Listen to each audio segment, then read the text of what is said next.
কোন পঞ্জিকাতে লেখা আছে বলুন তো রবিবার হলেই মাছ মাংস পেঁয়াজ রসুনের গাঁদা ঢোকাতে হবে পেটে? কেন এই ঢ্যাপল মার্কা গুলিগুলো কি দোষ করলো? এমন বানানো শেখাবো সবাই খেয়ে নেবে চেটে। তাহলে সবার প্রথমে 3টে টমেটো, ঝাল অনুযায়ী কাঁচা শুকনো লঙ্কা, কিছুটা আদা কুচি আর 20-22টা কাজু আর আমন্ড বাদাম যে কোনো একটা ঠাকুরের নাম করে জলে ঢেলে দিন, ভালো করে ফোটান। গরম জলে টমেটোর গা ধোয়া কমপ্লিট হয়ে গেলেই ওর ভেজা কাপড় খুলে দিয়ে নামিয়ে দিন। ওগুলো এখন ঠান্ডা হোক, ততক্ষণে 5-6 পিস স্লাইস পাউরুটি মিক্সিং জারে ফেলে গুঁড়ো করে ফেলুন। এর উপরে 200 গ্রাম পনির গ্রেট করে দিয়ে দিন।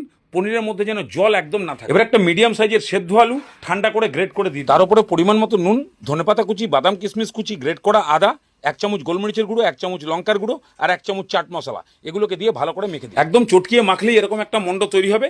তারপরে অল্প অল্প করে নিয়ে গোল করে একদম 10 টাকার 3টে পাতিলেবুর সাইজ করে রেখে দিন। তারপরে গরম তেলে এক এক করে ছেড়ে একটু ঘুরিয়ে ঘাড়িয়ে লালচে করে ভেজে তুলে নিন। বাস, পনির কোপ্তা রেডি। এবার দেখুন টমেটো সেদ্ধ পুরোপুরি ঠান্ডা হয়ে গেছে। আমন্ড বাদামের ছোকলাগুলোকে ছাড়িয়ে সব একসঙ্গে একদম ভালো করে পিষিয়ে দিন। এবার কড়াইতে পরিমাণ মতো তেল দিয়ে 1 চামচ বাটার দিয়ে দিন। বাটারটা গলে গেলেই 1 চামচ জিরে, একটা বড় এলাচ, 2টো ছোট এলাচ আর সামান্য দারচিনি দিয়ে হালকা ভেজে নিন।